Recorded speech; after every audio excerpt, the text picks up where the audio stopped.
Welcome to the 3-Star Podcast. I'm Dave Stein, voice of the Cowboys and Cowgirls. Joining me is Coach Ryan Nail, head varsity baseball coach. And Coach, thanks a lot for coming in, sitting down with me today. Yeah, I'm excited to get another episode going. So let's talk a little bit about the podcast because we kind of jumped into it during the baseball season, but let's talk about the reason behind this podcast. Yeah, it's something that I thought was a great idea as far as getting what we are doing and what we are thinking, and as coaches, as players, as assistant coaches, as anyone involved with high school athletics or a high school baseball team, and allowing us to open up a little bit so anyone that comes to our games or follows our games has a good idea of what we're doing and what we're going through and some of our thought processes, and maybe enlighten you in some things that maybe you didn't think of before. Okay, so now there's a logo that goes with this, and there's a meaning behind the logo. Why don't you tell us a little bit about that? Yeah, I mean, that's our 3-star logo that you've seen on some apparel, you see on our windscreen at the baseball field. That is something we came up with. Sometimes when you're designing some apparel, some uniforms, things like that, you kind of need a more of a circular logo to go in certain spots. So we started brainstorming a little bit, and I'm a big Vanderbilt baseball fan. I also follow a lot of Tennessee baseball, and if you look at it, it's very similar to the Tennessee state flag. That's where the idea kind of originated from. We made some obvious adjustments to it. It's not an exact replica of it, but that was definitely the inspiration behind it. And it fit our school system really well, because what we decided is, there's 3 stars, 2 are the same size and 1 is a little bit bigger than the other. And, we've got 3 communities in our school district. Now the bigger one's for Dows. I got it, but go ahead. Anyway, there is some questions that come up with that, and there's not an answer. And usually what I tell people is, the biggest star is the community that you're from, that you represent. So if you're from Clarion, that can be the biggest star. If you're Goldfield, same thing, as well as Dows. So there's really no specific meaning behind each star other than, the 3 stars represent the 3 communities. And then obviously one a little bit larger for the one that you call home. I love that idea because it is the meshing of 3 communities together to make this school district. And I tell you what, that's what makes us, I think, unique. Yeah, absolutely. And, I've come here from a different school community that had approximately 5 smaller towns in it. And so, I'm used to, the logistics of everything, of where the kids are coming from, just some different things that come into it, whether it's, something as small as we're going one direction for an away game and coming back, and we happen to be going through that town, on the way back to the school, and it just makes a lot more sense to, allow them to travel from there rather than bringing them all the way back.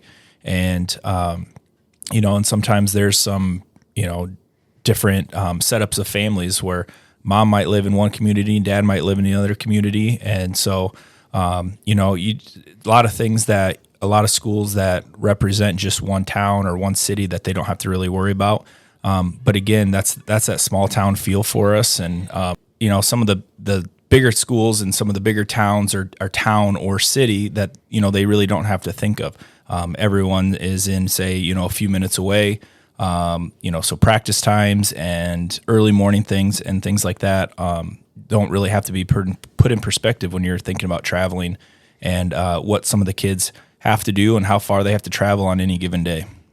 Now, we need to talk about, this is pretty important to kind of give everybody an idea where we're going to be going with this in the future. What's the direction of the 3-Star Podcast? This is something that we want to involve as many people as we can.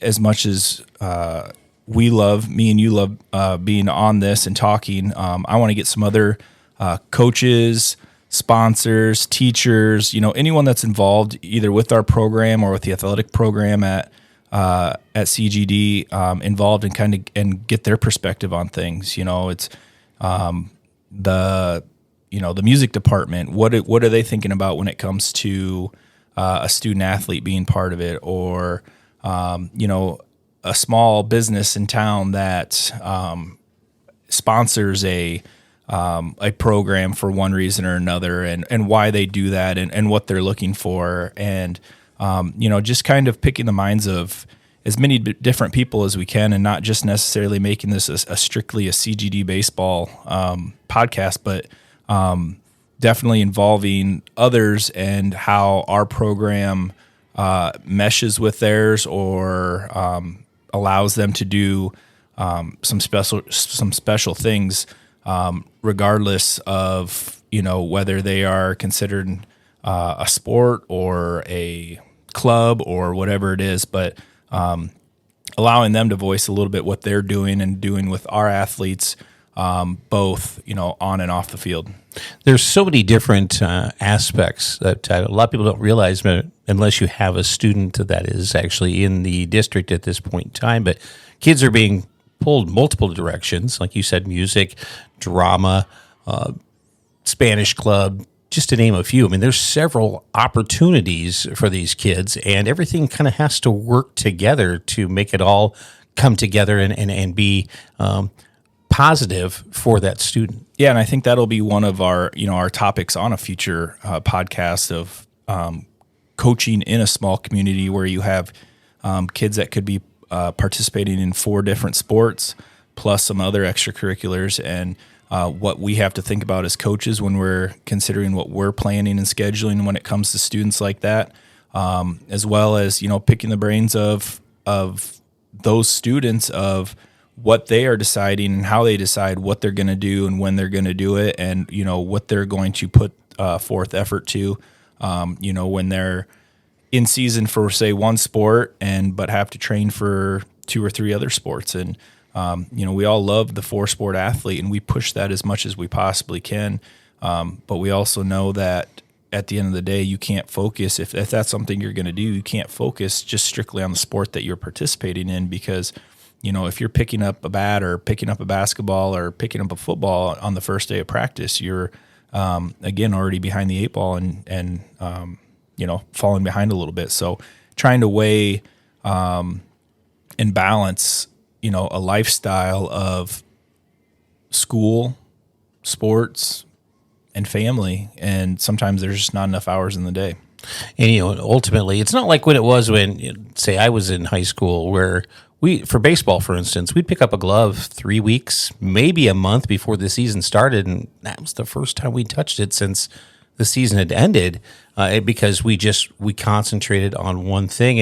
And I remember coaches, my baseball coach as an example, coming up and telling us that he was going to have a baseball camp during basketball season, because they always had basketball camp in the middle of baseball season. But that's the way it used to be. But now, for kids to develop and to maximize themselves, they really do need to keep working year round on everything.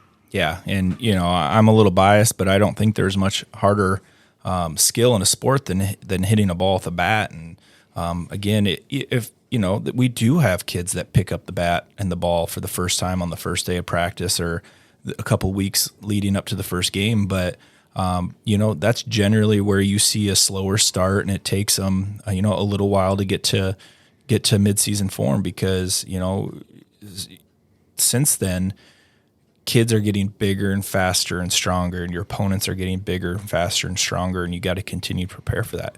When I was in high school, I was very similar to the same way of, we didn't do a whole lot of practices or anything with any other sports outside of the season that we were in. And so that's the difficult part. We made it work, but times have changed, and you really have to evolve with the change.